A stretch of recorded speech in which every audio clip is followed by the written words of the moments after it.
tail end of a beautiful sunset. And the reason I'm outside is because there's my house, there's my truck. Well, my truck is filled with, and if you guys follow Aquarium Co-op, you may have seen the post. But he posted on Aquarium Co-op's page that they were getting rid of, I don't know, 50 of these, I guess. And I happen to live right near Aquarium Co-op and their headquarters. And these are 30, I think they're 38-gallon tanks. And as you can see, they're acrylic with a rim around the top. And then they're nice and shallow, like maybe 14 inches or something. I think they're 24 across, and then I think they're 30 long, like a 20 long would be. So I don't know. I think it's pretty cool. They're in a little bit of rough shape, some of them, like just the scratch wise and the water staining and stuff, but integrity wise they seem all right. Now what I find is interesting is that they're curved like the Aquarium Co-op consumer tanks, which I'll show you guys in a minute inside. But yeah, so this is these, black shiny acrylic, and then only one panel, the front panel, this one, is clear. So what I want to do with them, probably, unless I just literally flip them and try to make a little bit of money, is to stack them up 5 tall, and then or 4 tall. Yeah, actually probably 4 tall, and then I'll save one. But what I would do then is take the bottom one and turn it into a sump. So I would turn it into a sump with a heater, and go outside on my porch, and they'd be a big black monolith obelisk that stands there and basically is like drawers, because I have such an issue with raccoons. But a lot of fish still really benefit from that temperature rise and fall naturally throughout the day, as well as light and dark, as well as all the bugs, the mosquitoes and stuff that will get in there if you even leave an inch of room. But if I only leave 3 or 4 inches, my hope is that the raccoons can't get in and eat everything, as they kind of have been. Anything that's not completely natural and small fish, like natural to my area, gets eaten immediately. Like sculpins kind of survive out there, but it's just gotten so bad the last couple years. Live chat is back to the previous way. Good. Just ignore me, though. I'm definitely not here. Discord, live chat. So I'm gonna stream one day this way, and then 1 or 2 days the other way each week is probably how it'll go. This stream, if you see me in this format, it means we're just chilling, we're just talking, covering what's new, how everybody's doing. Maybe I've got an announcement at most, but basically the idea is that in this format, it's bringing more people to the channel, and it is working in my metrics. I might put together and show you guys that being the case and how much so. But otherwise, the problem is YouTube, when they roll out a new feature, they kind of freeze the old way you had kind of locked in as like, okay, when I make this kind of video with these kind of, title and XYZ, whatever details you want to include, you can kind of expect, certain performance off of certain things as you get to know your channel and your genre. But whenever they switch it up big time, it all goes out the window. And so you have no idea what it means for your channel. And when they rolled this out, it definitely did that. So right now I'm in the process of also kind of figuring out what is it that I can do so that you guys will see my content, even though you're subscribed, even though you're members. What can I do that you guys want to see, for that matter? I want to make something that's worthwhile, but I definitely don't want to be doing deep dives that take 2 weeks of back research, off and on. I'm not saying I sit there for 2 weeks straight and research it, but, research that takes a while to do. And the other thing is I've gotten, since I started editing videos with photo editing software, I have gotten very weird about it. Like, I've gotten too into editing as far as like, okay, this is going to scroll across the screen at this point, and then I'm going to use this effect for it to go away off the screen. You know, all the little things that you do while editing. It's taking me about, I would say, probably every 20 minutes takes me 10 hours. So 5 hours for 10 minutes. If it's a very visually intensive video and has labels and, you know, obviously the visual cuts and stuff. And maybe I'm just the slowest person in the world. That's fine. But that's what it takes me right now to edit a really involved edited video. And when I just come out with a video where we're just sitting and talking and the fish you see are like whatever's on the screen behind me, or, you know, I put one or two things up, that takes me a lot less time. And it basically means the video can come out a couple days earlier and I have more time, more days to work on things. So part of what I've tried to figure out, though, is, you know, how much is it worthwhile to slow down the production versus how much is it worthwhile to be editing, and like, does that look good? You know, do you guys prefer that? Yeah, party at my house. Yeah, Dave's aquarium thoughts. I used to heavily edit videos. Now I just put them together. Yeah. I mean, I need to find a happy medium, because right now I'm at a place where I'm literally just definitely overthinking it in at least at the minimum, and at the worst overdoing it, and it's not worth to you guys what it takes me. I guess that's probably the best way to say it. And the thing is, though, that if it's not somewhat eye-catching, if it isn't edited to a degree, it's not going to go out and about. I'm going to see if there's enough light to show you the plants that overwintered in my pond. They made it through complete freeze. So this means all the plants we're going to check out in a sec here made it through a solid freeze. And they're all plants that have been in the pond all year, or in various Rubbermaid containers and things like that. Asya, so good to see you. Hello, I see you too. I see all of you. I probably should have said hi earlier, but I figured we'd get right to the meat and potatoes. Hold on, before it gets too dark, let me turn this around. And I'm not going to sing Bonnie Tyler, or whoever does that song. Oh, you can't really see much of it right now because of the light, but you can see a little bit how red this is, which is phenomenal. I mean, it's a beautiful plant. This is the Ludwigia persicaria that's out here, and then there's also the Persicaria maculatus that's out here, and then this is the one that I crossed indoors, and it has been outside since last year now, and this is the Arcuata cross with the super red. And a couple people got cuts of it, but it is beautiful outside. Even though it's not even summer yet or anything, it's already starting to pop off with this beautiful, like, burgundy color and deep, deep reds. And then the stem is like a yellow color, like a banana yellow, or to brown color. So, I don't know. I found that interesting that this survived completely being frozen.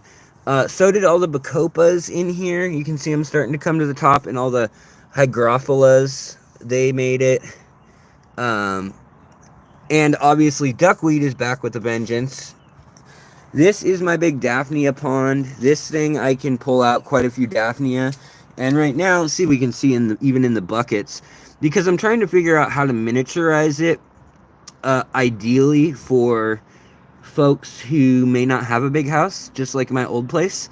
And here you can see, this is a bucket full of algae, and there are a ton of Daphnia in here, as well as mosquito larvae, but I don't know how to get it out of there easily with all the algae. If I put in there a airstone in either one of these, then yes, it does very good. Um, and they get happier, but then the algae goes down. Whoa, hello.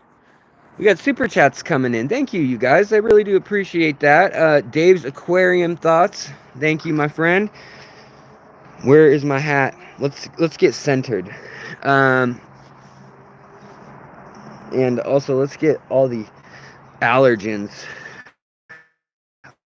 off me. Whenever I go falling down on me, you can feel it like someone's just like powdered donut over your head. Oh, thank you, Koro. I'm glad that I'm glowing today. I think it's because live streaming, when you turn the camera on yourself, I think it does some sort of like, you know, skin smoother or something. Because, well, maybe not. I don't know. It does something, I think. I don't believe that they haven't touched me up. Curtis Damage, welcome. Regina Phalanges, what's going on? You're a big doo-doo face. That's not what she said. She was very nice, but thank you very kindly. I just can't read that about myself. It feels weird. It feels awkward. Look at this. No, not that. This. Is it going to let me? Are you guys going to be able to see it? Can you guys see the cloud of mosquitoes that's like as thick as a like a sorry guys, I'm literally breathing them in as I'm out here. But it's like as thick as a soup out here. It's hard for the camera to see them, but they're definitely all there. As it catches some of the cloud, you can see them. And I'm sure none of my neighbors are happy about that. So we're gonna go back inside. It shows me that yet again I need to get fish out there in the tubs more than they are. Right now I've only got a couple native species out in the tubs, and I want to get more back out there. Come on, slide door. Weather stripping broke on it, and I put silicone down, which I thought was genius, but I'm an idiot because that is not genius, and it is asking for trouble is what it actually is. So I wanted to show you guys a project I'm working on. You saw the 5 tanks that I brought home, 5 40 gallons essentially. So I paid, it said 25 bucks for each tank online for those acrylic tanks that I piled in my truck. But with tax and everything, it ended up being $140 out the door from Aquarium Co-op. So 140 bucks for 40-gallon acrylic tanks, even if they have a pre-drilled bulkhead hole and everything. Also, look at this male. He's been in a couple fights with some females, but look at his little nuchal hump. Even though they don't really have nuchal humps, he's got a little snout growing on him with that hump on the top where he's showing, I'm a dominant son of a gun. And we've got the other in a cup right now, and she is like she's getting all fancy. So we're gonna wind him up and let him go soon. Even though this guy's still, he's healed from his injuries, but because he's such a pretty fish with the as you just saw him, if you saw my recent video with the freak mutations in the tail, that's what happens is, they get when they get in a fight, they get in a bad fight with one another, and it rips a lot of the tissue in the tail, potentially. Also, this is a 2.5 gallon filterless tank, nothing on it other than a light sitting on it, and I was just seeing how long I could keep this going and doing okay with just sawassertang and guppy grass and moss. And I have crushed coral and a little bit of gravel in there, but I wanted to see how long I could keep it going. Now look at this clear gal. She's got the big Dumbo genes and the long genes, and you can actually see, as I've mentioned in the past, you can actually see, let's bring the light closer, her babies in her belly, when we get there. They're getting their eyes developed. Remember I told you guys last time? Look at them all. She's about to have a whole bunch of babies, and they're packed in there like sardines. There, you can see them. Isn't that crazy on this glass belly gene? Now the male, that's him there. He's actually got a little bit of ragged finnage because the female seems to be the boss here. She does get big. She does carry quite a few fry each round. I mean, there's 2 rounds of babies in here, and for a fancy line, I'm just surprised. I mean, I think there's about 20 babies in there right now that are successfully alive, and that's with some that got munched on by the parents. But, yeah, the little babies in her belly, you can see how they're packed into a guppy's biology, which I think is pretty cool. Let's see if she'll come back right under the light.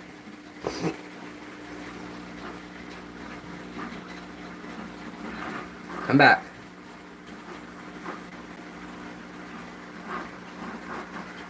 There we go. Yeah, look at that. So they're still in their egg, like in like a yolky something or other. Like you can see little yellow spheres in between them. And I don't know if that's babies developing at separate rates. That's quite possible. I don't know how guppies work specifically in that regard.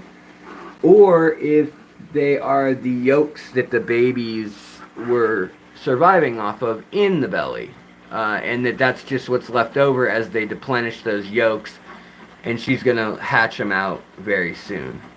But there you go. Something special, right? 70,000 subscribers should be coming hopefully in the next couple days. Now, if we were going at the rate that we were in the winter, boy, that would be a couple hours. For a while there, we were really cooking on new people finding the channel. But as I stated, that's the whole reason we're streaming in this kind of annoying, in this orientation, is because it helps new people randomly pop on here and say, wait, what the heck? What's going on? Why am I watching aquarium stuff? Or maybe they are subscribed and they're watching shorts on whatever, some other thing. And they pop in here and they're like, oh, this is kind of interesting. I guess I'll watch. And you may not think that that is very helpful, or like, who's in the mood? Like how many convert when that's going on? Like, you're probably not in the mood to, like, you're watching funny 15-second videos and all of a sudden you get, funneled into this aquarium thing. Well, it equals about 20 or 30 extra subscribers a live stream. There's a little Silverado Endler that I need to find a lady friend for. In with the the blues. And then I'm waiting. I think he's almost ready to rejoin with her. We'll see. This is the last one who I paired off with that female. And she tore him up. So, she's just a meanie poo. She's just a meanie pants. Alright, so I was going to take a sneak peek here and see what we got going on in the Loach Tank. And see how the loaches are doing. Going on 2 years of age now. Hatched not this year, but last year in the pond. Or I should say 2 seasons ago. And these loaches have either been out in the pond totes or they've been in the tank in here. And look at this. There are still Neocaridina shrimp living and multiplying in with like 15 loaches in a filterless tank. Very bizarre. I did not think this tank was going to work. I do test the parameters all the time. The only thing that I can't test easily is the dissolved oxygen, which I'm sure is just deplorable. But the dojos don't mind because they can go to the top and sip on oxygen whenever they need a little extra. Was it last live stream, you guys, where we looked in this tank and you could see that like everybody had ick, all these guys. Now we got 1 or 2 left that have it, and everybody else is pretty much cleared up. Here's the other one that's still got it a little bit. But everybody else is pretty much cleared up and doing well, which is good to see. Man, those Matei, Hyposobricon Mateis are beautiful little blue fish. Love them. Von Rios are pretty too, but man, those Mateis are just beautimous. And the fact that they had some babies, there's a baby. I don't know, I think there's only 3 babies, but the fact that they had any babies in a community tank made me pretty happy too. And then we got the little Habrosis Cories doing their little journey. We've got my tank that has mean oddball fish that are all alone. My old angelfish that kills every angelfish she's ever been with. She's all alone now. Or he, rather. Whereas also my Siamese algae eaters are all in here. And my humped earth eater is in here. And what else is in here? There's some Corridoras that are big in here too. That are Delphax Corridoras that got like yay big and are very feeding. What's the word? They're not shy about feeding. So they'll smash right into the glass and compete. And they were just kind of out competing most of my other fish in all my more relaxed tanks. So they ended up in here in the 40 Breeder of Doom with all my meanies. Now, I was going to make a video, but first that I want to kind of talk to you guys about. Also, I don't think I showed you these. Half the fish room's not... Whoa, stop that. But I got these black Kohaku swordtails also. I do want to move them outside into those new acrylic tanks soon, if possible. We got a male there, and another male there. We got some females over here with the more round body. They're hanging out oddly with rainbow fish just because that was a tank where there were only rainbow fish and 1 blue gourami. And I thought, you know what? You guys need some friends. So we added these guys to the tank. Even though they like different conditions, live bears are so hardy these days that, you know, really they can do okay even with all that. Now, I spilled, guys, I was using this bucket here, and I was carrying a load of towels and clothes, and I was going to take a bucket and drop it off by the door. This was filled to the brim with swampy water from water changes and with just gross, moldy water that I'd siphoned out of the bottom of a couple tanks. And it totally, it totally spilled all over me. It was bad. It sloshed back and got me. It got me. So these are the fish that sadly I won't be keeping all of. The beautiful blue Ukrainian angels. They don't look so blue from these angles, do they, guys? With the light as it is. But I assure you they are a beautiful blue when you don't just see reflection. And then we've got some kind of more wild body style colors. And body style, rather. See, these guys, they've got an interesting issue with their fins being super, super small. They're like clamped kind of naturally. And that's just the way the line is. But it means that when full grown, these fish are going to be smaller by a couple inches than, say, this kind of angel. Or this more wild Pinoy mix, smoky Pinoy mix. You can't scroll up far enough to catch chat anymore. Oh no. What is this? What does this do? Oh, wait. Hold on, guys. I'm playing with new settings on... Nope. Yeah, okay. Now it lets you turn your flash on. Okay, whatever. When you're streaming. That's an odd ability to suddenly build in. I don't know why they decided, like, that's the pressing endeavor for the moment. Another thing, when I got these guys, oh, they're starting to look, I mean, you can see the blue a little better when I get in close. But, yeah. HUD, I'm sorry if your fish passed away. That is a bummer. Everyone wants better lighting from their phone. I know, right? As if I shouldn't just get a nice big camera. Okay, so here we have an absolutely beautiful diamond tetra. These just look so good at the store.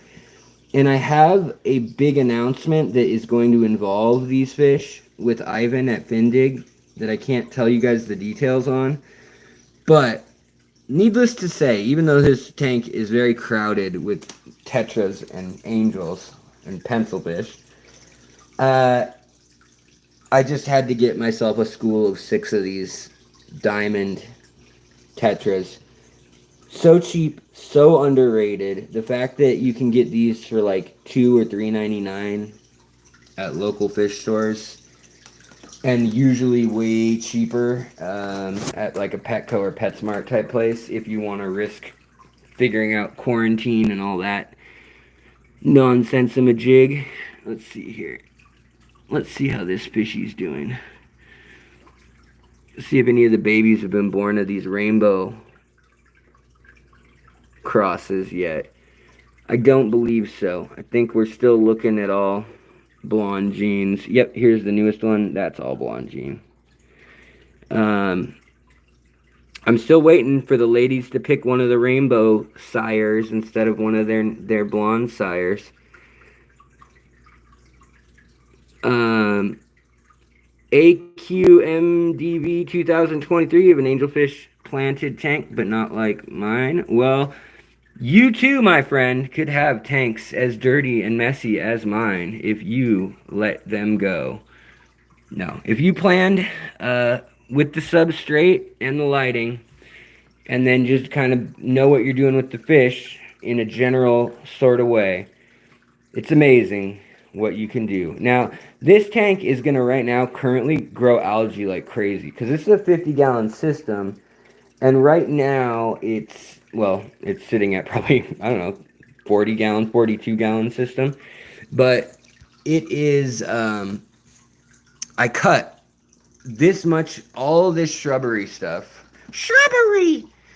all of that was all the way up to here with the Persicaria, if you guys remember, and it ran all the way across. I cut all that out, and so now we've got this. We got a couple plants that are kind of dying back. This hydrocotyle is just flowering like insanity, though. So the fact that this is a hybrid, I'm really going to be curious to see, are these seeds back here, are they going to, if I zoom in, can you guys see it? Yeah. Are those little pods, they look like little tomato or pepper seeds when they dry. But those little flowers, they turn into little seed pods and they drop. And then that will grow me a new plant. Though they'll float for a couple days. But yeah. And then we've got the Bacopa Salismani over back in here. The deeper red one. And then we've got the Bacopa Colorata. Where is that? Oh, right in here with the soft pink. Then the Bacopa Monieri is this yellowier one with the clear spots on it. That's a nutrient deficiency. But then we've got the hybrids up in here, the Colorado Salzmane mix that a lot of people got in the plant pack that were members.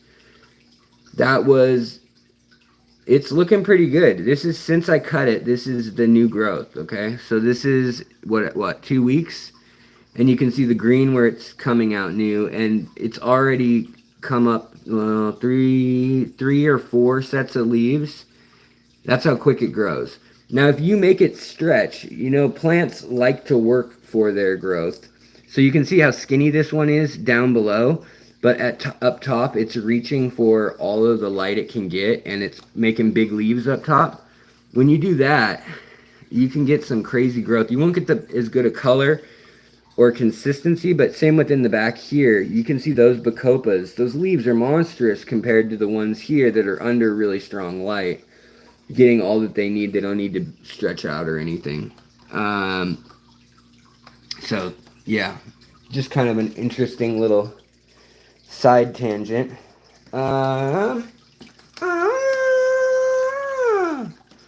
I come from the land of the ice and snow with the midnight sun and the hot springs blow.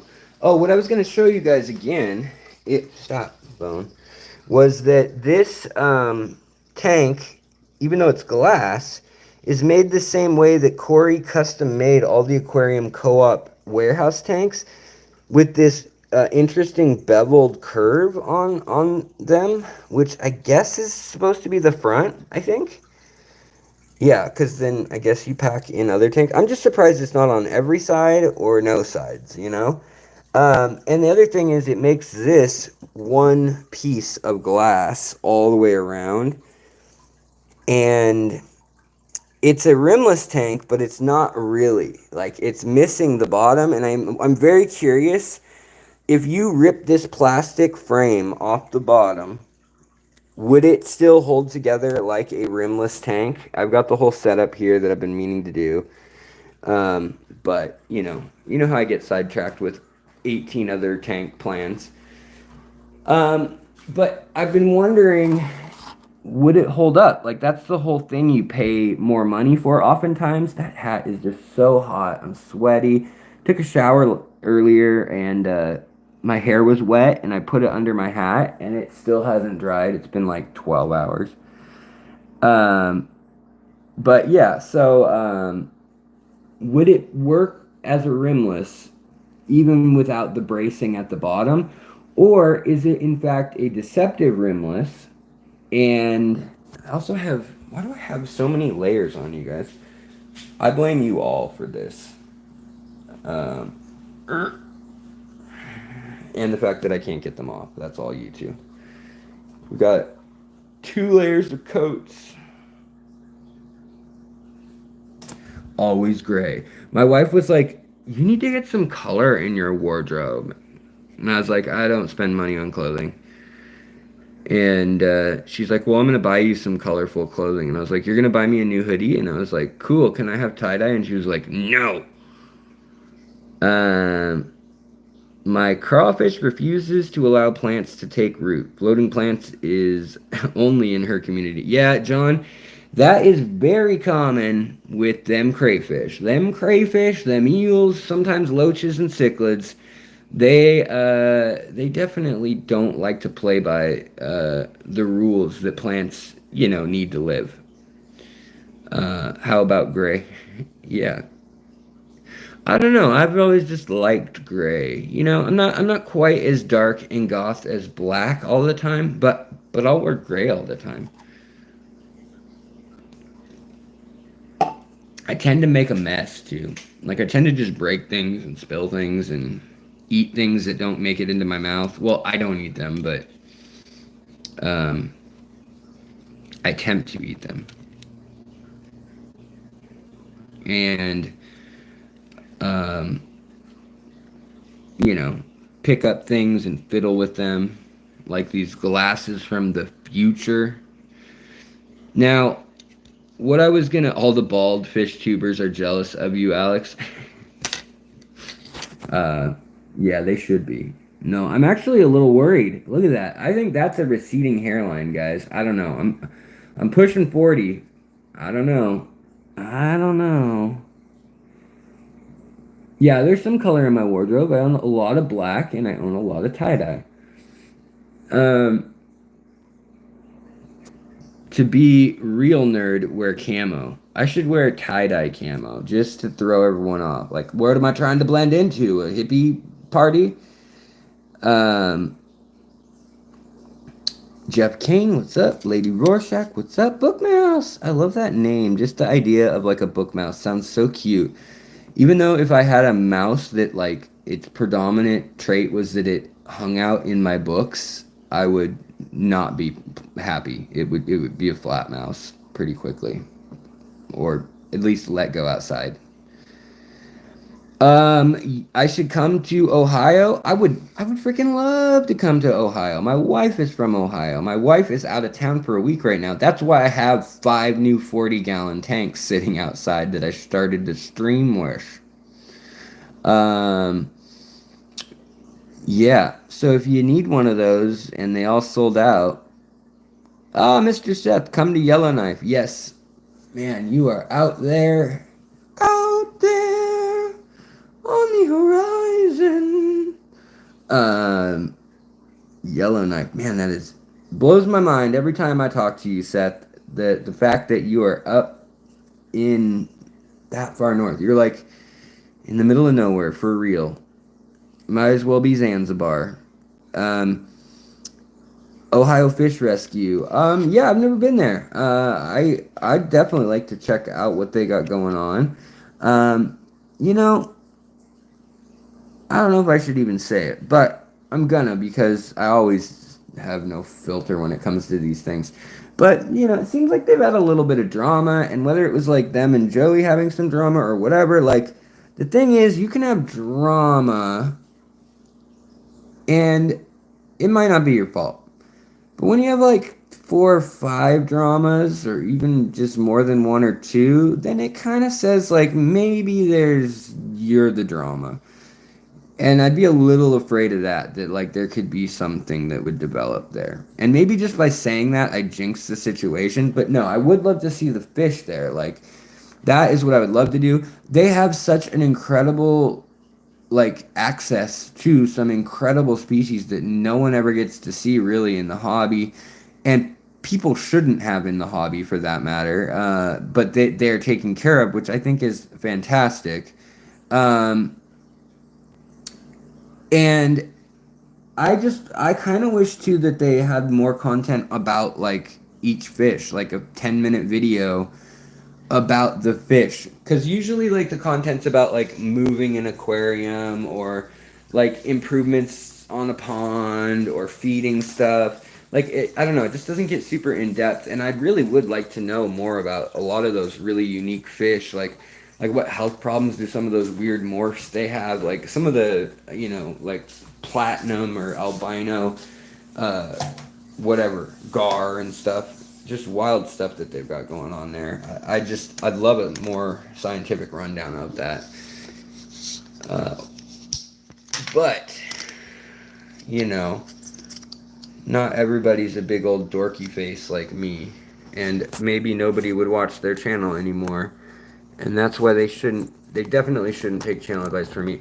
But, whoa! Hi, guys. Hi. Uh,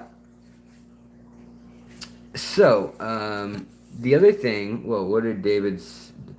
I finally found a space to let out my hate toward vertical streams. Yes. Is it in my thumbnail? You could, no, you're just gonna come in here and be like, "Brrr!" Team Tracy, yeah, for sure. That's such a rough situation. Yeah, as somebody who's been through so many things myself with health, and also my mom had a brain aneurysm, was in a coma for 7 or 8 months, I guess, or not a coma the whole time, but she was in a coma for several months of it, and then was like very limited in her speech and ability to move or anything. Was bedbound 20 years ago now, and then she worked at it and doing the physical rehab and all that. And there's some things that'll never be the same again, which is unfortunate, and a lot of memory and other issues like that. But I have my mom today still, and it's been 20 years since that. So I have seen like pretty miraculous recoveries. Stands equals streams, yes. Let's see here. Save animals. Hello. Yeah, save animals. Save on animals? No, save animals. Oh, what I was going to tell you guys, a couple things. So in the Mekong Delta, things are, just now sneaking out because everybody has a smartphone nowadays. They can't hide it from they can't hide it from the world anymore. Uh, and they killed 1 billion fish doing something in the river. Now, initial reports are that it's because it's hot, and it's 100 degrees Fahrenheit, which is hot, but it's the Mekong River. The river itself is not that hot. That's how hot it was outside. Um, will YouTube let you stream both ways at the same time? No. No, it lets you, it says at the beginning of your stream, which is new, because before I didn't know where the setting was. It was on like desktop. But yeah, it lets you either turn it this way or this way. And in the past, it used to let you go back and forth between them. But now, when you have it set up this way, when I'm talking to you guys, the big difference is it goes into the shorts category. So if somebody's just flicking through shorts and doesn't know what they want to watch, and they're just watching whatever the algorithm feeds their brain, feeding, literally designed to feed your ADD. Now there's a chance that I'll pop up chatting. Now, the thing is, if I'm just standing here talking to you guys like this, I'm probably not that interesting to somebody flicking through channels. So what I probably should do is just hide at the bottom, like those green screen videos, and just loop a video of like, monster trucks smashing into each other or something, right? Um, hey, what's up, Kent and Seth? Thank you. Welcome back as a member. I know you were a member and all that. Yes, and Caitlin, I am still thinking about doing the swaps and stuff. I have been talking to who was that? Um, well, there's Bob, and then there was Bentley, and then there was another person. Aqua Pros, and then Corey's the other big Northwest guy, and kind of getting a barometer, getting a reading on how interested in that anybody would be, as far as like on the setup side, and it's kind of been crickets from everybody but Bentley, and then a little bit on Bob Steampot. He's like, I'll be there, just tell me when it is, but it looks like it might be me in that case setting it up, so I have to kind of figure out how to do that on the cheap slash on the free, like using an Eagles Lodge, or some community space that is available. But no, it's something I still want to do. It's just the idea now of like, if we'd be able to do it like in a place and there were enough people that wanted to be involved with scouting it or setting it up, might be able to get a sponsor, have it somewhere indoors where it's heated or AC, whatever may be applicable for the time of year. Um, but yeah, I mean, obviously we would want it to be free and just a place where people could come and hang out. Be nice if there's some sort of food or like a food truck. A lot of times around here, you can get a food truck to come, or one or two, depending on how many people you assume are coming to your event or RSVP.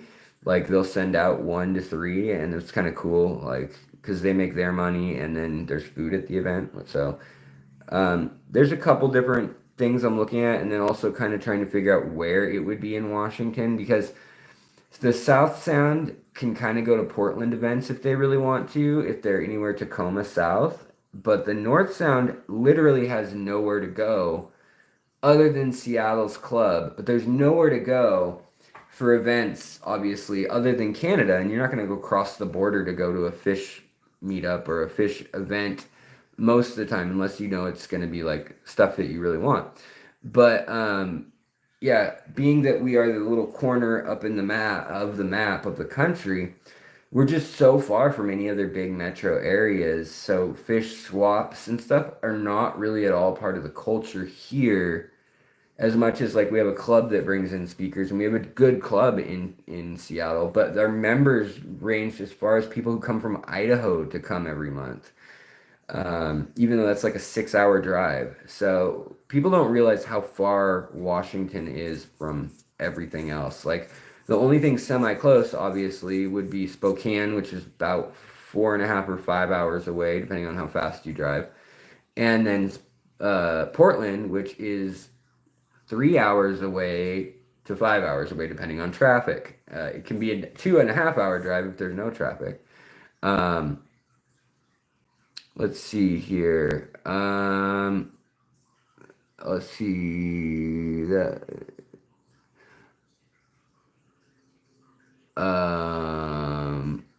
Waterworld, hello, how are you? Um, and you know what? I usually would get involved in politics if it has anything to do with fish or stuff like that, but probably not gonna comment on what I'm seeing in political comments in the stream. But I've made it clear in the past, like my thoughts. But people can, you guys say whatever you want to say as long as you're not being aggressive, spamming, or abusive. And just know that my stance is that I want to see the least harm come to the most people, or the most good come to the most people, whatever the most effective way of getting that to happen is. Let's see here. Boss Bully Boy, yep, moved. Yeah, the Mekong River die-off. They said it was because of the warm temperatures. They think 1 billion fish died. Small to medium-sized fish. So we're talking like yay big fish all the way up to like 4 foot fish. So all the food fish size fish. Um, and Yeah, it looks like it may have to do with the dams and the fact that what they do is they try to release silt, or they'll either get dump trucks to pull the silt and muck from behind the dam that builds up, and they'll drive that down river and release it and or spread it onto farms and other agricultural zones and riverbeds, or they will literally take high pressure at the very bottom of the dam. So instead of letting water drop from the top of the reservoir down and turn the turbines, there's other holes down at the bottom of a dam that are 200 feet underwater or whatever, and they will just open that up, and it will push out with a ton of force whatever's down there, and it'll come shooting out at about water level or just above of the far side of the downriver side of the dam.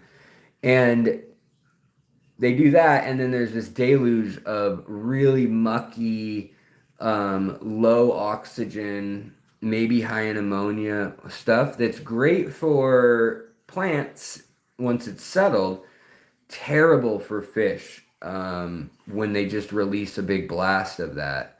And it's just a real bummer when they do that. And combine that with the fact that a lot of things settle as fertilizers and pesticides will settle, as well as heavy metals and things. And they'll be in the silt and mud in the bottom river and lake silt. And that is where it's most concentrated and can really be a problem, especially when then that gets blasted out of a dam and aerosolized nearly. So we'll see what did it, but I'm skeptical that it was just because the water was warm. I think it's probably compounding factors. China has, I think, 19 dams now on the north or upriver on the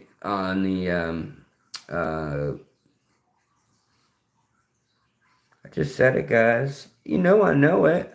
On the river that goes through Thailand and Vietnam and Cambodia and a little chunk of Myanmar almost. Well, the other basins do. Mekong River. Sorry, guys, brain went blank there. But the Mekong, there's the Mekong and the Mekong, and the Mekang too. But those rivers, incredible diversity. Like 20% of the world's species of freshwater fish live in the Mekong Greater Basin, and there's everything from the giant freshwater stingray to the giant catfish there. Alex, what do you believe is most underrated fish for summer tubbing? Much obliged. Lady Rorschach asked us out the question a minute ago about how the search for the dog goes. Well, my wife is with her mom in Florida right now, and her mom has three dogs, three different dogs, and my wife might be changing her feelings about dogs. They were jumping all over her, and she's so allergic. She doesn't want to admit it. One of the dogs, I think, is a hypoallergenic. And even though she's only letting that one, like, intentionally, like, like playing with it and rubbing in its face and stuff, it's bad. And we've noticed that with some of those hypoallergenic dogs. I think a lot get called that maybe aren't, but also I think there's just different people who are affected differently. But oh, Coro and you guys, you mods, Coro, and I know who else was it? Jeff. Thank you for keeping any trolls or spammers at a minimum. I do appreciate that. I put up with personally, I don't care so much when people are saying things, even if they're off topic and whatnot, that's fine. But if it's getting in the way of other people talking in the stream or actual questions that need to get asked, or it's just over and over and like clearly I'll get there if I can, but I'm either not answering it for a reason or just didn't see it.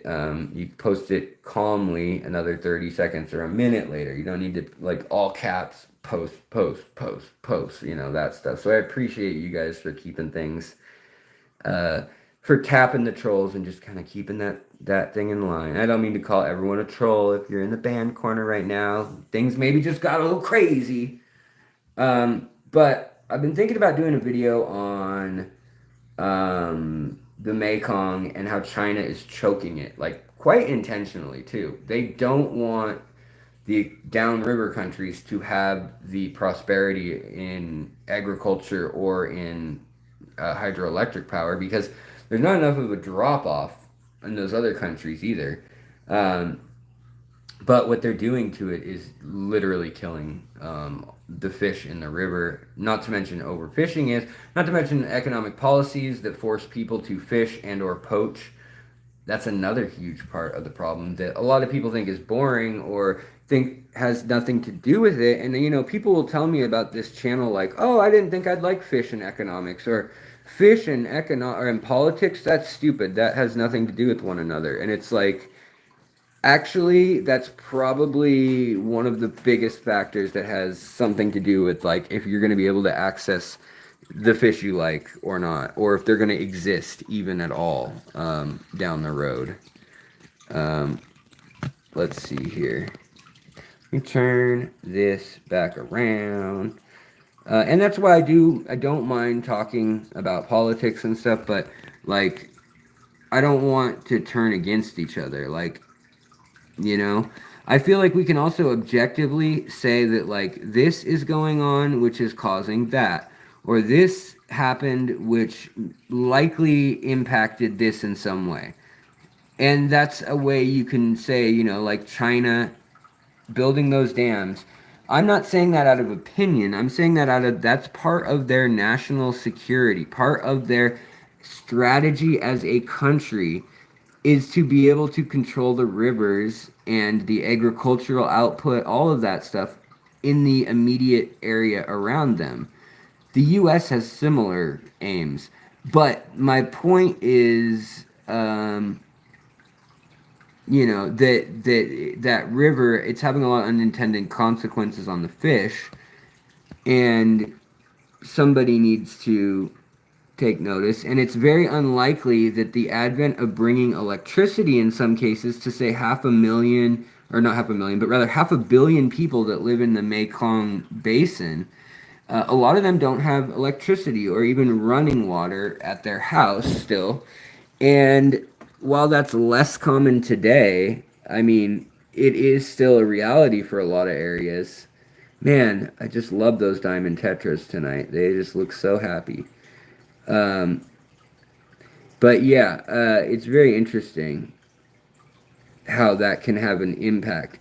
I have tried salt water. I don't like salt water as much just because I like playing with the variables in kind of a simpler system. There's just too many things for me in saltwater, like all the species of corals and all the options and all the money you can spend, and the fact that you kind of need to spend it if you want to do a lot of things. Whereas freshwater feels more attainable, if that makes any sense. It feels more like I can wrap my head around the processes, and the more I learn about, you know, a given subject, the more I realize I don't know a whole lot about a lot of things in that field or subject. So it's kind of interesting. These melanostichos tetras are so cool. The Hyphosobercon melanostichos, these guys with the black stripe and the yellow and the red, and then it turns to blue and green on their body in certain lights.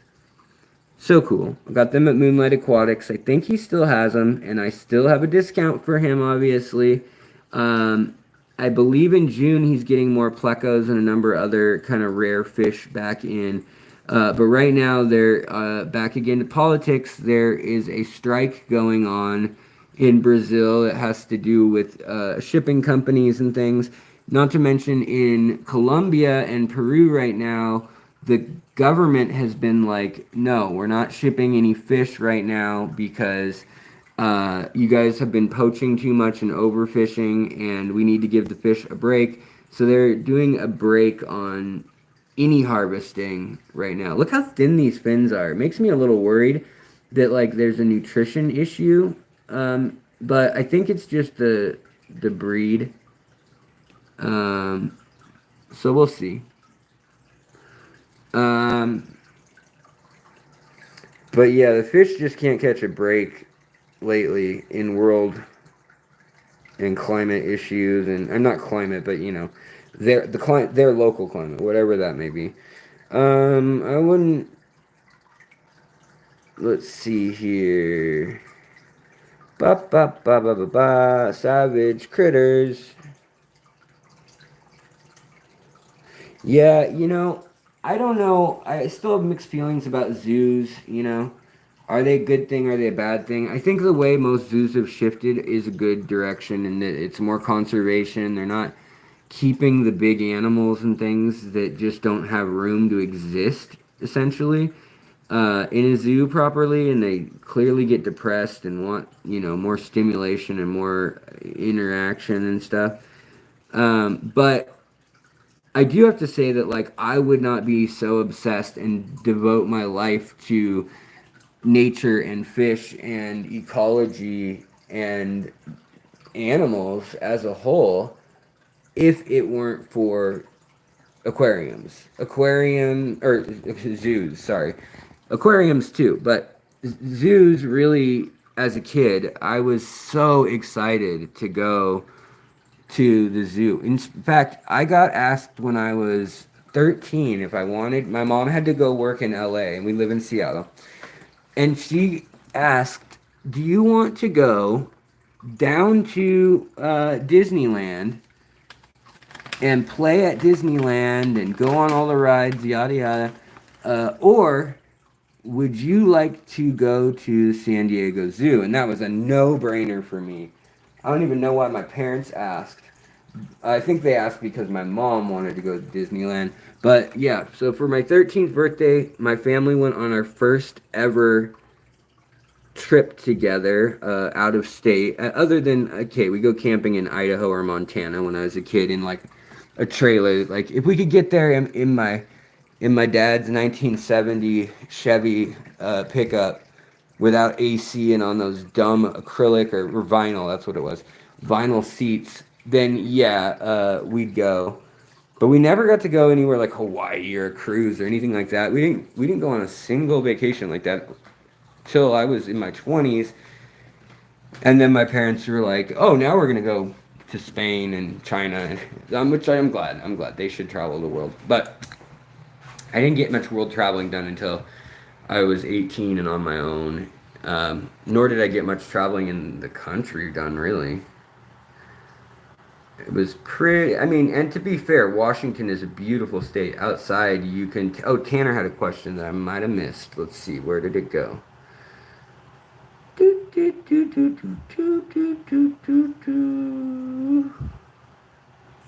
Yeah, a bunch of my all my neo actually all my Neocaridina tanks are only 2.5 gallons, no filter. I have several videos on breeding for profit, breeding without a filter, breeding shrimp in a 2.5 gallon. Couple different videos on that whole concept. Tanner, did I see your? Oh, hi Fish Street. I didn't see your question. Did you ever ask it? Ask away.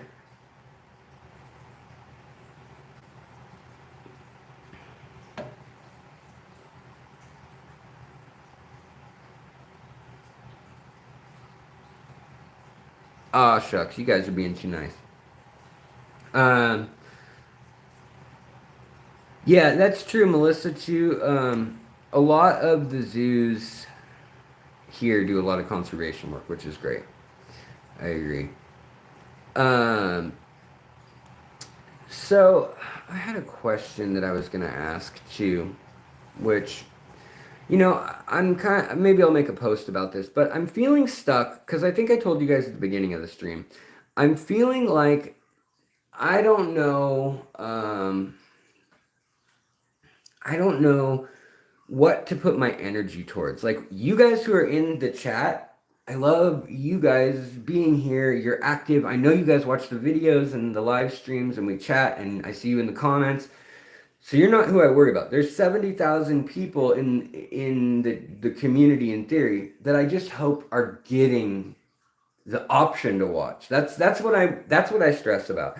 Not if they watch or not necessarily. I mean, I'd rather that they do. But the fact that if they said, "Yeah, I want this nerdy content," and then they're not getting served it. So that's why I get bummed when videos don't do well, especially because most people who sign up for this channel did in fact want some kind of nerdy fish content, right, guys? So hopefully I can make it fun, edit it, and make it a little bit more well produced here and there. And maybe if we get a little bigger as a channel, I can pay to have someone edit that, and then it would not no longer eat the time, but we would have the benefit of it. But what I need to decide is what subjects to cover, more species spotlights, more. I mean, I just feel like I've covered so many in 1,200 videos I've made and coming up on whatever, 7.5, 8 years of YouTube. And I feel like, in a way, so many of them have been so seldom seen. And in my head, I feel like I just covered it. But in reality, nobody's seen it. There were only, whatever, 500 people around that could have even been told about it when I made it. So, okay. Oh, the questions are coming in now. Can we see your fish? I was just showing my fish. Rocking a Dr. Pepper too. Nice. Dr. Pepper is not being discontinued, but I have heard that myth. I have had a million people send that myth to me. I think what happened is somebody actually found out that a distribution deal was changing in like a big chunk of the country, like the Midwest. And so, whereas Pepsi had like held on to that, RC Cola, which like who the heck drinks that? I don't know. Some people in like North Dakota, um, was gonna handle it, like Squirt and like weird assortment of beverages. But it was going to be handled by someone else. And so people were like, oh my gosh, they got discontinued. No, they just got like off one order list. So someone working at a grocery store was probably like, oh my gosh, we can't order it anymore. And they didn't know that it was in a different section. And that is how things spread on the internet, right? Lady Rorschach, wasn't for sure if your answer was funded for wait, right. The most underappreciated summer tub fish. I do really like Medocas. I feel like now they are being appreciated. Gamer One, yes, I have bought them online. And it is I only have up to a 50 or a 65 gallon tank system. 55 is what's set up right now. I mostly keep nano and small fish if you're joining us. But no, I'm underrated fish. I think that sunfish are really cool if you have a species only tank or a native tank. I also think that darters are incredible if you can have, rather than in a pond, if you put them in a tank that's outside and maybe it's only set up half the year and then they go into a pond or into something else. But man, is it cool to watch true native fish in the temperature they're supposed to be, in the climate and the bugs and everything. So anything you have near you, it's amazing how much it colors up when it's spawning. And if you can especially just get even a little bit of movement in the water for aeration, that usually will do wonders for the native fish. Now, if you get something like,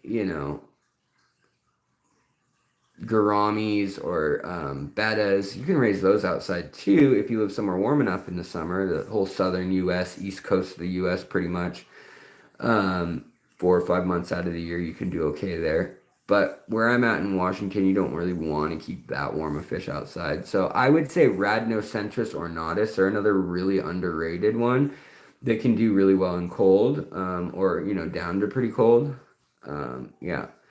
Dr. Rocket Cola, yeah, RC Cola is a one-off. Yeah. Yeah, I see it like once in a blue moon, RC Cola. I'm like, I was at some sort of like bar and grill like with my wife when we're on a road trip somewhere. I don't remember where. Maybe like Southern Oregon or something. No, Southern Idaho. And yeah, RC Cola, and then they had like Squirt, RC Cola, root beer by IBC, and ginger beer and one other thing. I was like, what is this? What is this hell that I'm trapped in? Um,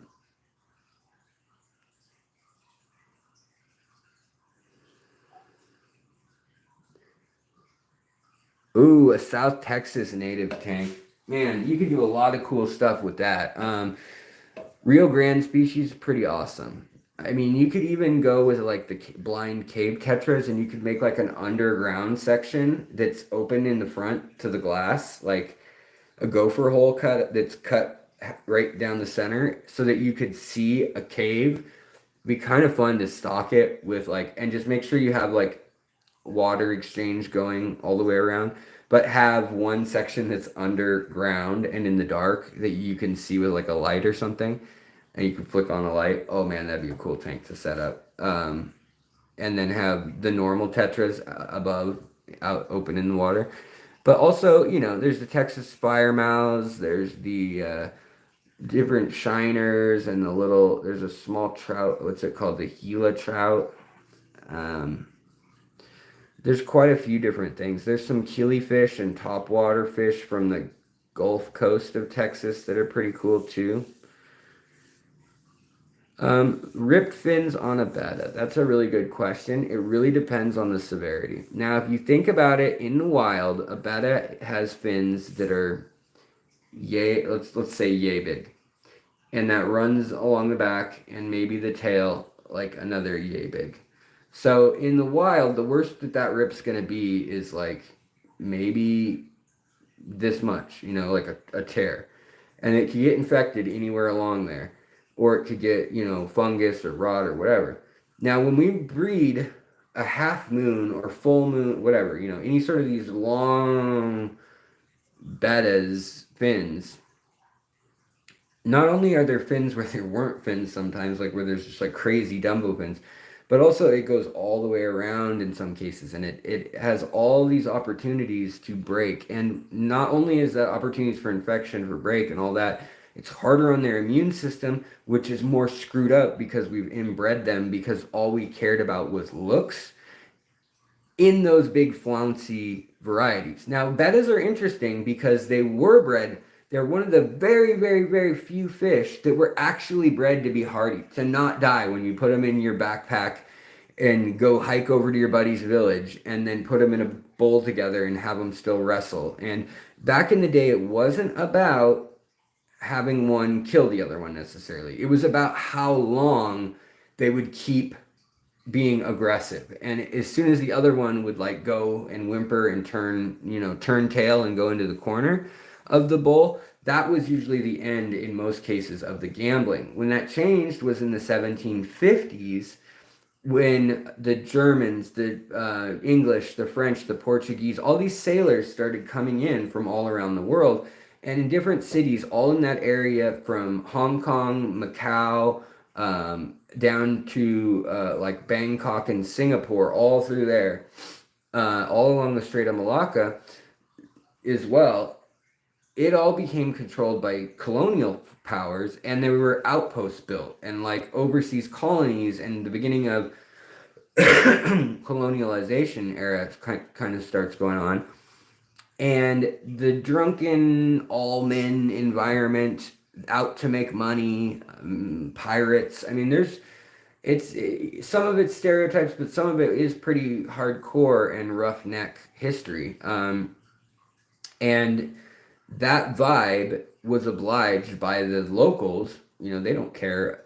You know, everybody eats fish back then. Everyone kills their animals and guts them and cleans them, and that's something that you're very in tune with back then. And I think now it's seen as appalling to do something so cruel to an animal when we don't need to even interact with animals. That's a luxury that we choose to partake in. But back then, even though people thought it was distasteful at the time and like savage, you'll see people writing that like, you know, roosters and things shouldn't be treated that way. Dogs obviously forever have been written about like don't do that, you know, since Roman days. But fish have been one that nobody really cared about for the vast majority of the time. Now it was looked at as a low brow and kind of like, I mean, for lack of a better term coming to mind, like a white trash or like a ghetto, you know, a very blue collar thing to do, uneducated, like, oh great, have fun watching your fish fight. Even though in Thai culture, for a long time, it was about actually having a fish that was bred well, that had, you know, wasn't going to die from the infections. Like it was going to have to win a bunch of these wrestling matches in 2 or 3 year life. Oh, is Joey getting married? Great. Good for him. I bet that'll last a long time. I'm so happy. Poor girl. Necro Kitty is thinking the creeks that leak into Baffin Bay, Laguna Madre. What did you say for? Oh, you guys are talking to each other. Okay. Lady Rorschach, yeah, I mean, anyways, so yeah, we'll be some good tank mates to put in a 40 breeder with dwarf neon rainbows. Pseudomagil luminata, Pseudomagil furcata, and the dwarf neon rainbows, the praecox. Those three go together pretty well. And you can then select them and actually spawn them in a little like 5-gallon and then collect the eggs, grow those out in the 5-gallon for a month or two, then throw them back into the community tank and let them grow out in the community tank. And it works really well. If you have a bristlenose and mystery snail, you might have water that's a little hard because of the mystery snails. I am thinking softer is better there. Both with the bristlenose and with your, well, dwarf precox can actually withstand pretty hard water too. Even though like neutral's fine, hard water is something that they're one of the few rainbows that does well in like harder water. But that's tricky. You know, and then other than that, I would say you could do probably some petricola catfish if you wanted. You could do live bears if you really wanted to. Half beaks. Those would all be good options in any combination, I would say.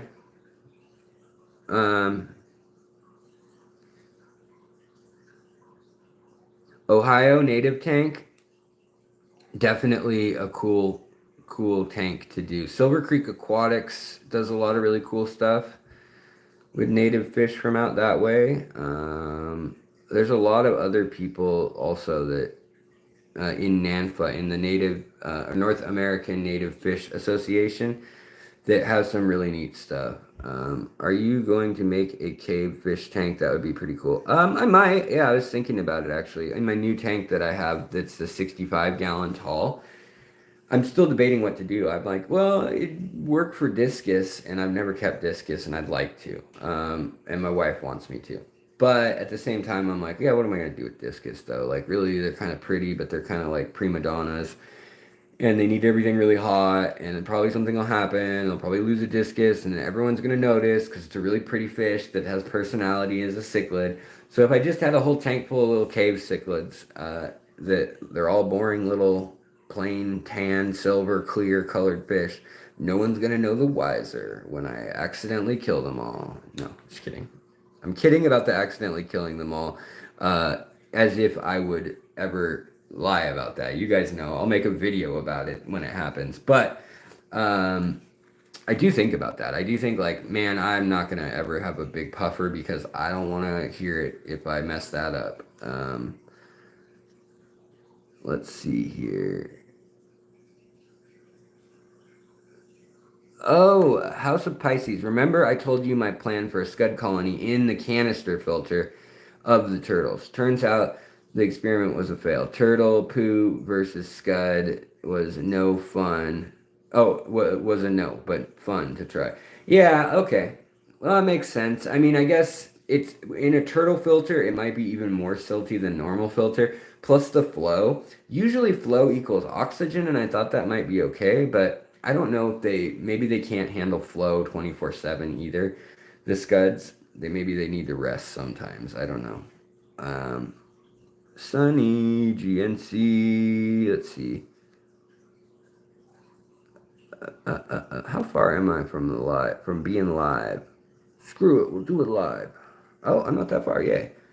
So guys, I want to talk about one more thing before I'm gonna kind of wind up our odd late little stream tonight, which is late because I went to go pick up those tanks at Aquarium Co-op at the mother store. Which by the way, like I am bummed. Like I want to do stuff with Corey. Like with the production value that Corey brings to the table with like all his cameras, his technology, his stuff, and my nerdiness, I think we could make something fun. Just gonna say that.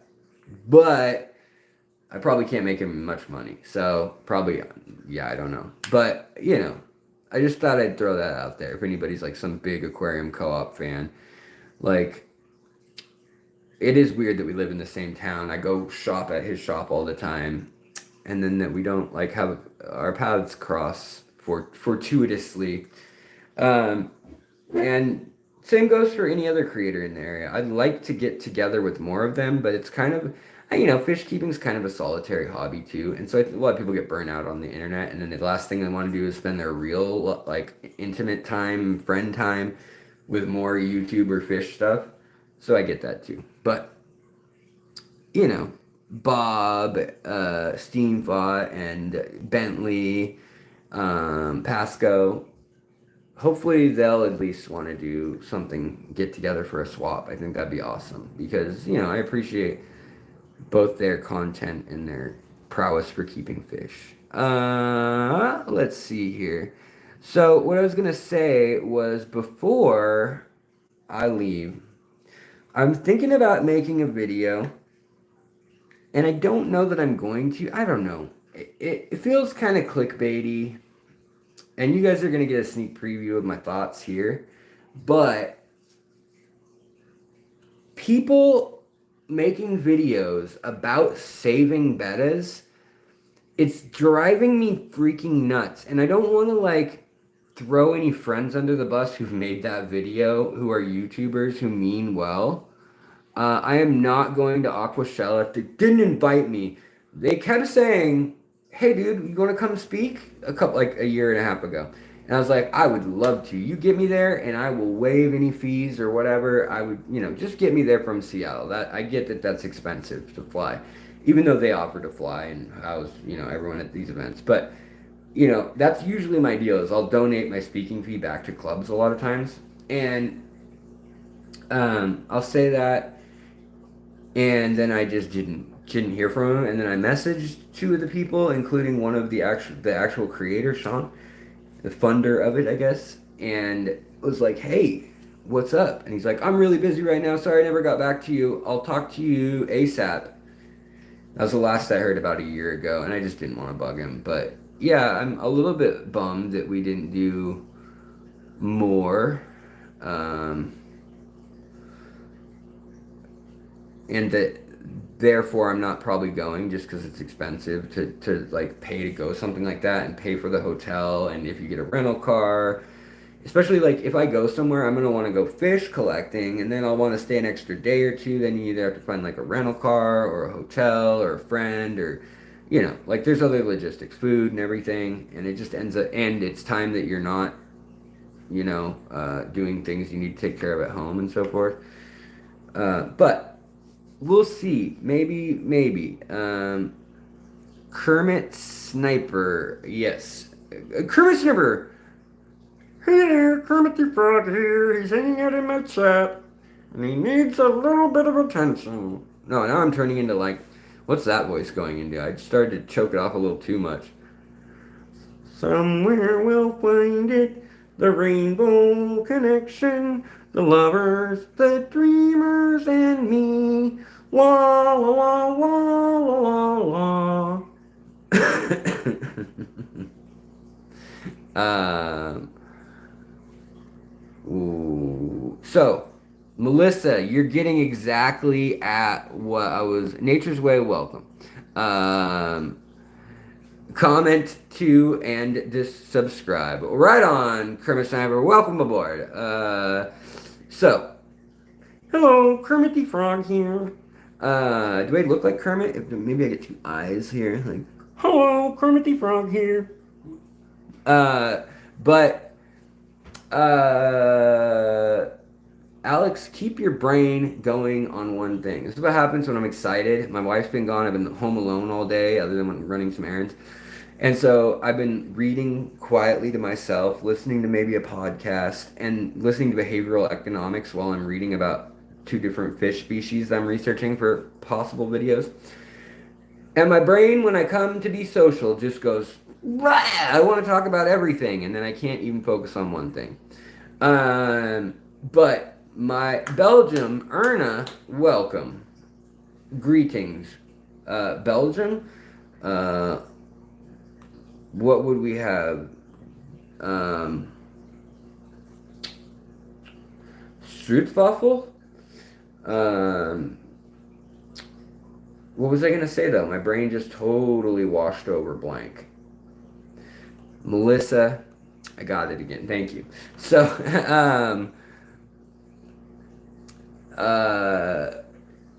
people saying they're making videos saving fish.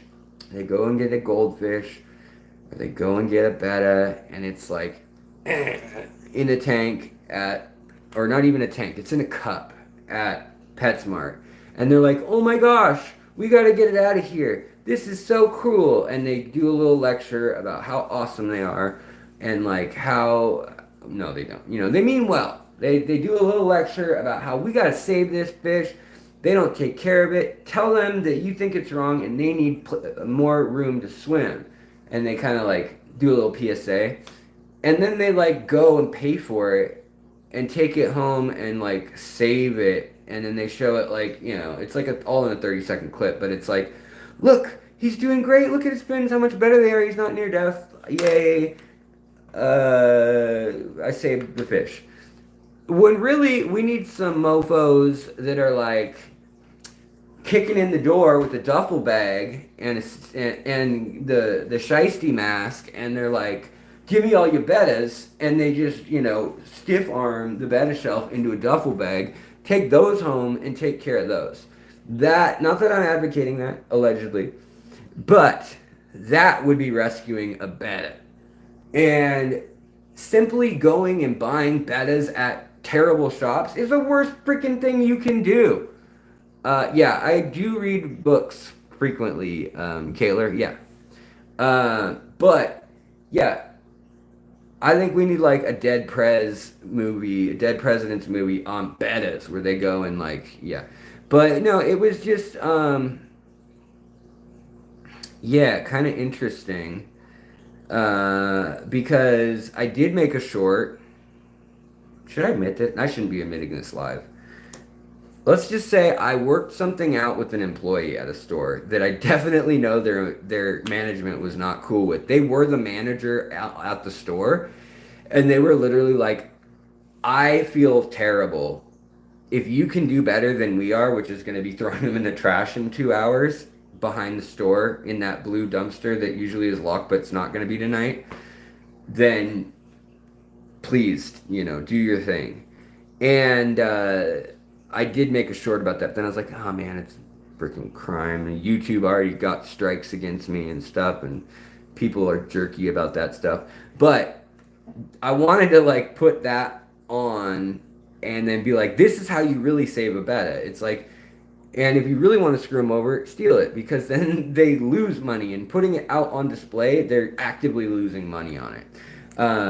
Now, if product just doesn't sell, it'll slow them down, but it's not going to like hurt as much. But anyhow, yeah, I just think that those videos are frustrating because they just encourage them to buy more craptastic betas. The fact that they even have multi-grades of betas that are like $15, $20, I think it's all kind of a bit of a sham.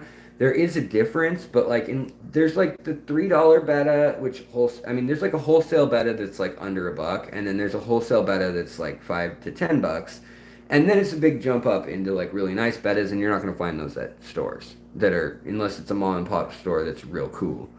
But yeah, and those mass bred betas for the color morphs where they already have like a name printed out, they a lot of times they have agreements with people overseas of how many are going to be bred a year ahead of time. So yeah.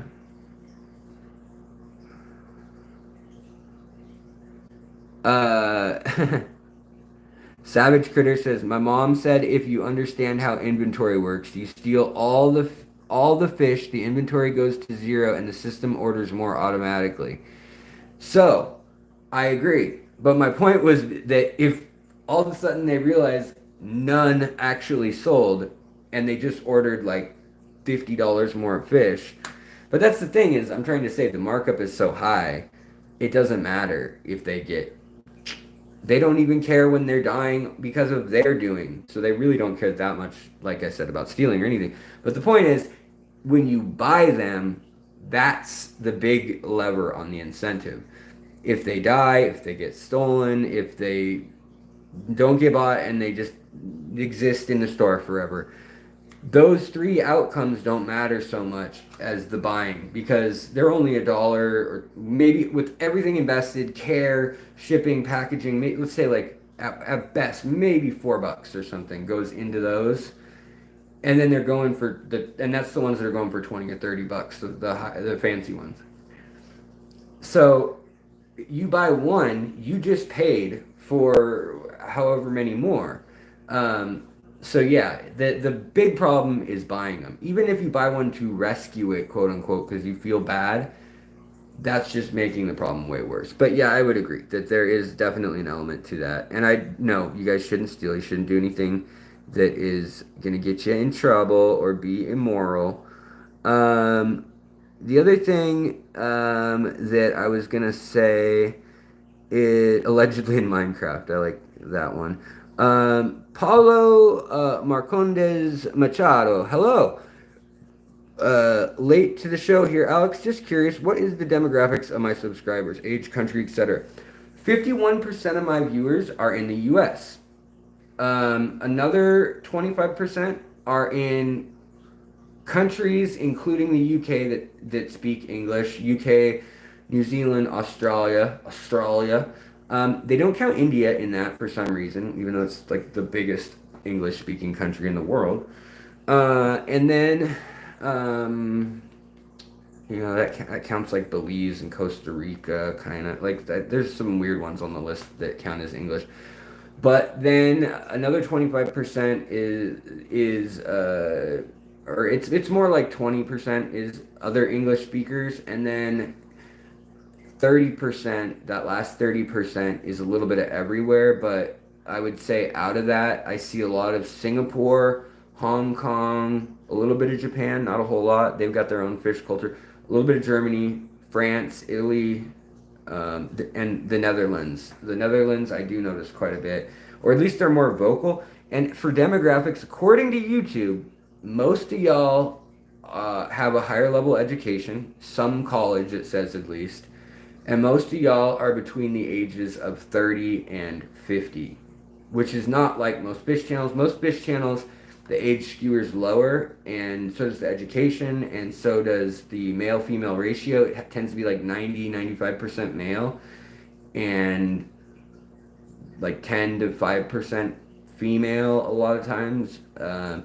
We have right now 25% female. So I'm honored that that's the case, and I want to work towards a more inclusive. If 50% of people on YouTube are female, then we should have 50% female viewership. There's some incredible women in the field right now, like Rebecca Bentley, just right up to Pam Chin, like so many people off the top of my head that are doing great stuff, who are my go-to people if I have a question in the hobby. They're PhDs, professors, researchers. And there aren't a lot of creators that are female without a male by their side. And I think that's a bummer too. Because I think there's a lot of great voices that also don't need the male by their side if that happens to be the case. Nothing against that the alleged male by their side if that is the case. But yeah, those are the demographics according to YouTube. I don't know if that's all correct. But yeah, like I think it's like 28 actually is where they do the cutoff for some reason rather than 30. But yeah, it's like 28 to 60, or it goes 28 to, I don't know.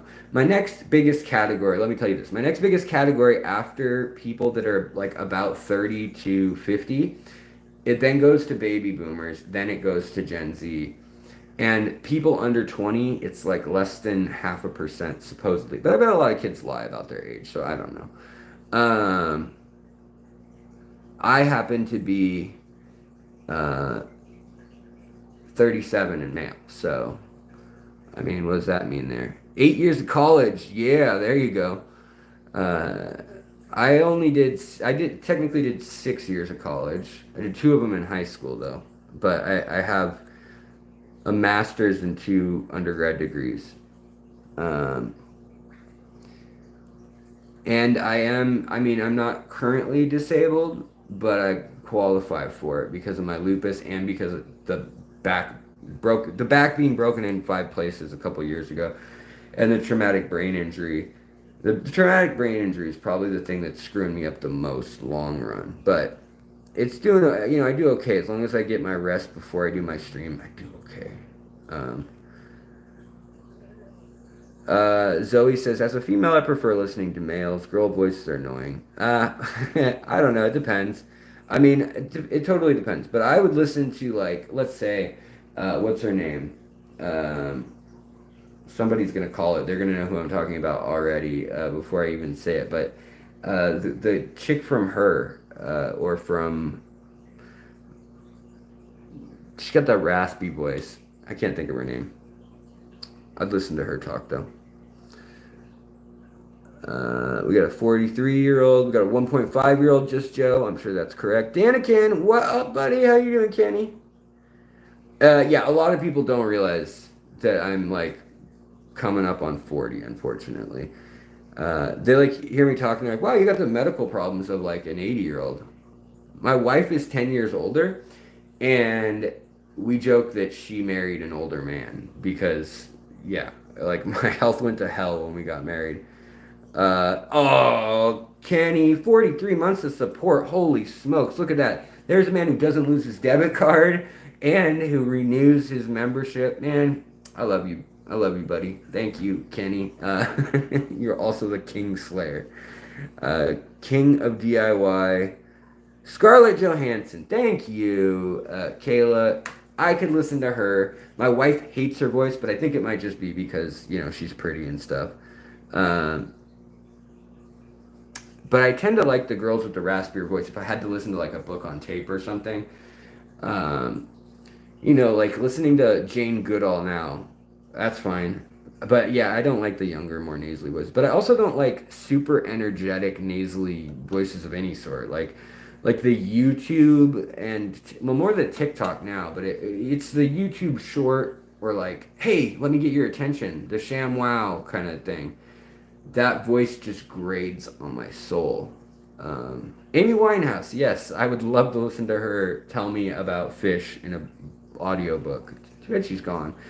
I heard the biopic was like kind of what everyone will expect, but that it was unfortunate in that it was like just going through Wikipedia and being like, oh, she did drugs. She died. The end. She said she was going to be different than everyone else, and she was. And then she died. The end. Um, London, can I call out your page? Sure. Everybody go to London.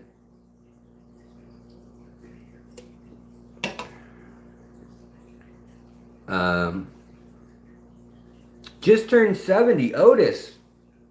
Wow. Thank you. I appreciate that.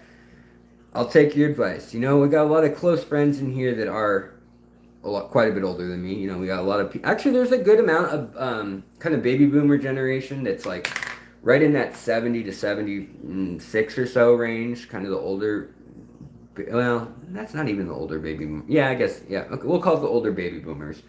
That do watch this channel a lot, and you know, there's some really talented fish keepers in that group. If you kept fish like your whole life, and you're still into fish in your 70s, most of the time, not always, and maybe that you were into it and got out of it, but most of the time you got some experience, and I'm always interested to learn. You know, yeah, Joan Jett's got a good voice too.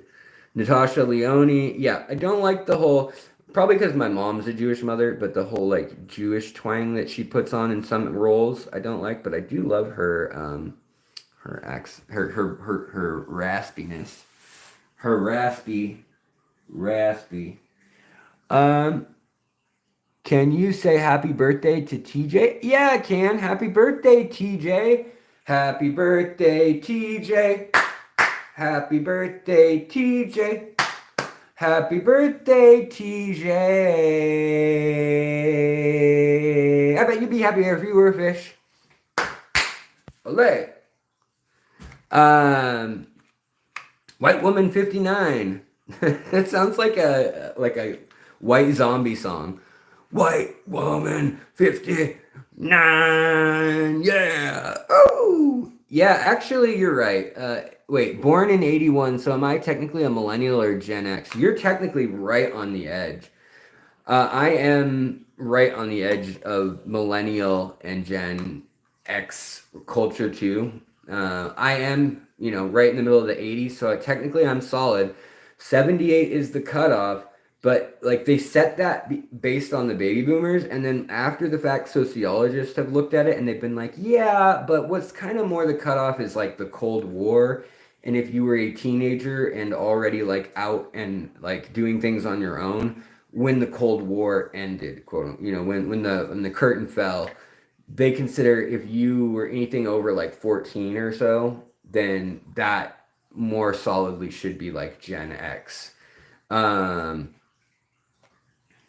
I don't know. I've just read that because I agree. It's weird too. Like I'm in a category where I never grew up with a cell phone. A senior year because I had a plant. I had a green thumb and also a knack for economics on a local scale. I had a cell phone that when my parents found, they were real pissed about it, but I was already 18, so I was like, mm. Uh, so I had a cell phone when I was a senior, but it wasn't the like necessary norm. And I think that was the big change. Was like I had AOL and the internet and stuff as a little kid, but it wasn't that big of a change. I mean, chat rooms aren't that big of a deal. I don't feel like, but when by the time I was a senior, you know, there was like Facebook was starting up. I think maybe my first year of college or my senior year.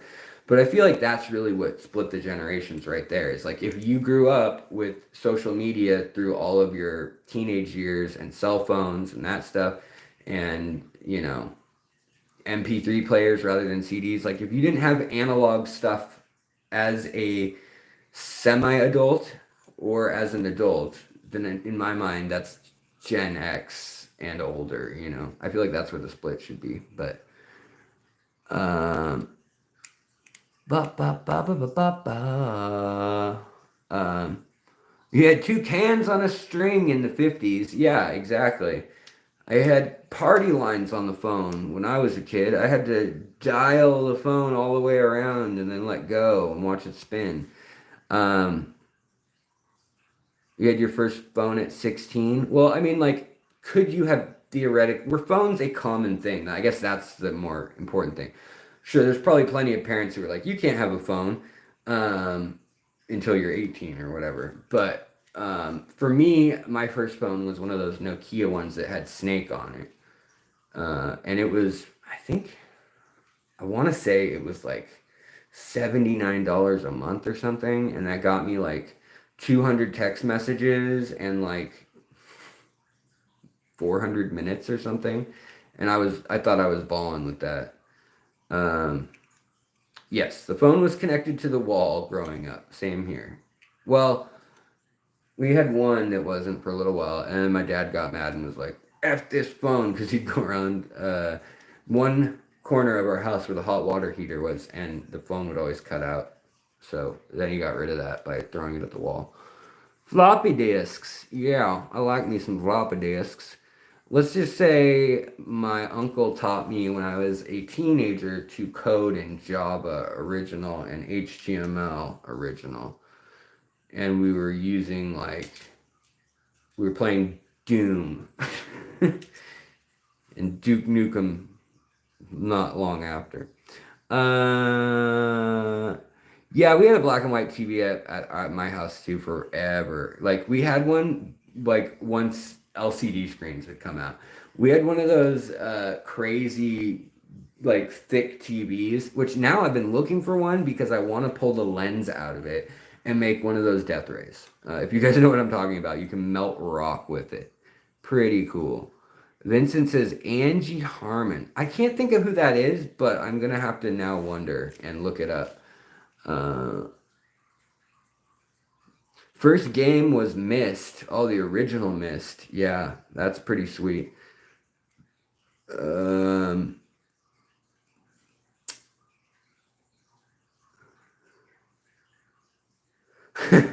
Somebody said who said that? Oh, Caitlin said, I work with kids. I don't think any of them would be able to tell me what the rotary phone was used for if I showed them in a picture. You know, I saw in an escape room in Alderwood in Linwood area of Seattle. They had like a room you had to get out of, and one of the puzzles was you just had to dial a rotary phone, and like apparently that is where people were getting stumped and were like, oh, I don't have my phone, I can't Google how we're supposed to do this, I just don't get it, why won't it work? And they're like trying to push it, and then they like know they're supposed to do something by turning it, but like the whole like going all the way past and then letting go and watching it go key. Like one, you have to be a little patient. Even if you're like not that like I remember trying to race how quickly I could do that on my grandma's house. Like see if you could like get it to spin around before it locked it up. Um when I was 9 years old, my family moved to New York, and that's when I discovered technology. Well, there you go. I mean, were you Mormon or like out in the sticks? Because nowadays you can live out in the sticks. It doesn't mean anything. You got all anything that anyone else has. You got you can order Panera in an hour, even if it's 6 hours away. Don't question my logic on this. But yeah, back in the day when you lived out in the sticks, you were behind the times. When we go visit my cousins that were way out, like, you know, they didn't have cable, they didn't have any speed internet other than, you know, on the phone lines, which were real stretched, real thin with bandwidth wise. Um, and they didn't have computers anyways. But I mean, in theory, I'm just thinking in my head, like, could they have had a computer? Yeah. Um, but man, they were really behind, and now that's not really a thing anymore. Like they know everything that's going on in the city. Well, guys, I'm getting off track, and we're basically just reminiscing about nostalgia. Oh, you're from Puerto Rico. Grew up on a farm. Interesting. That's probably really beautiful. I'd love to have a more diverse experience base of the world as a kid. You know, I kind of, that's the thing is like I wish. I don't know. I did things in American culture that were very like, oh, cool, you screwed around, you were a good kid, you were a bad kid, you were a nerd, you were not a nerd, you were, like, I felt like I ran the gamut of what I could have tried out as a really, really white bread American, white boy growing up. But yeah, when I hear people are like, "Oh, I lived in this country and then my dad moved and we went here and there and like I speak 6 languages." I'm always like, "Wow, that's fascinating." Um, but guys, I think I am going to time travel again and Space Invaders on Sony. My mom is 70 and she remembers playing Pac-Man at a bar like in her 20s. So like everyone's had video games now. Unless you're in your 90s, which you're probably not on YouTube or whatever. In your maybe 80s, like there was Pong in the 68 or 67. So everybody's got video games now, which is a crazy thought because forever to me, a 30-year-old truck will be a 1964 Chevy pickup, maybe with like wood slat modifications as railings and big old running board, fender and running board package on it. And I think forever too, 30 years ago will be White Rabbit, like the music. So yeah, I'm solidly stuck in the late 90s to early 2000s with like, oh, World War II, they're all about 80 years old. Like they're all about 70 to 80 years old now. Man, they're old. Now it's like, man, they're 100 and something. Like just to be in World War II, you'd have to be like legitimately, you'd have to be 99 years old to even be in the war. What? Um, anyhow, guys, I appreciate y'all. Led Zeppelin. Yes, love me some Led Zeppelin. I come from the land of the ice and snow where the midnight sun with the hot winds blow. Hammer of the gods will drive our ship to new lands. Bite and crawl, sing and cry. Valhalla, I am coming. We're going to end the stream on that note. Always sleep with unblinking eyes. I'll pull the world until the rest I'm shy. But not you better